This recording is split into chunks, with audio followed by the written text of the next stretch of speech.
You ever look at a card game and think, damn, this thing really understands me? No? Yeah, me either. Because most games don't try. They're just built to entertain, to distract, to keep you buying the next booster pack and chasing the next meta. And that's fine, but it's not enough. Not anymore. Because we're living in a world that's breaking people open mentally, spiritually, emotionally.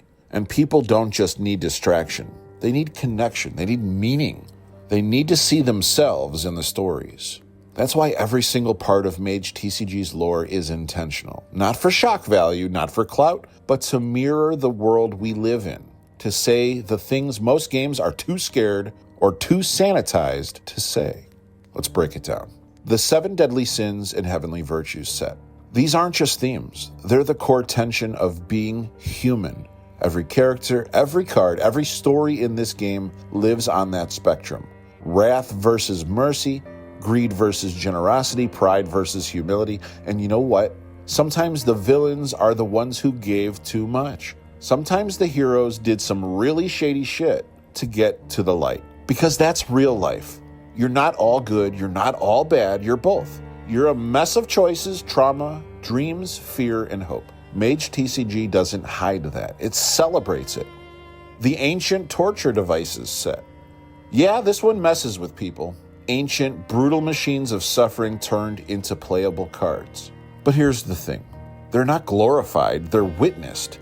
They're put into the hands of players to remind us what we're capable of when we dehumanize. We didn't make these cards because they're edgy. We made them because they're truthful. Because you can't heal what you refuse to look at.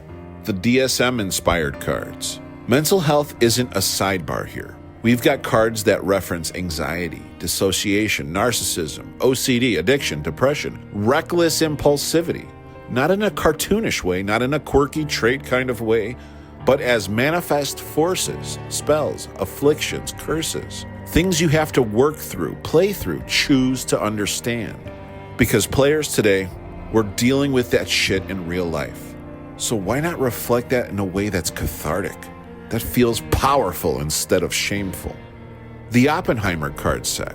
Now I am become death, the destroyer of worlds. That quote sits at the heart of this game because MageTCG's World Earth 2250 isn't just a what if, it's a maybe so. AI, genetic engineering, climate collapse, plague, financial implosion, civil war, space colonization gone wrong. It's all in here. And it's not doom porn. It's a story with stakes, one that says if we don't change, this is where we're headed. But also, if we do change, we still have a shot. That's the magic. MageTCG is post-apocalyptic, but it's also post-redemption. It shows what could rise from the ashes, not just the ashes themselves. So when someone picks up this game, they're not just shuffling paper. They're stepping into a myth that was written for them. They're holding mirrors, facing demons, awakening something ancient inside. And maybe, just maybe, they'll walk away changed. Look, this isn't just game design, it's soul design. It's storytelling that doesn't apologize for being real. It doesn't sugarcoat the world. Because when you hand someone a card that reflects their pain, their struggle, their story, and then let them cast it, own it, play it, that's not just fun. That's alchemy. Next time we're going to talk about the Hall of Mages and how we handed the pen to the community and said, tell us who you are. Light and shadow, no filters, no shame. And what happened? People healed. People awakened. People saw themselves not as broken, but as characters in a bigger story. That's what we're building.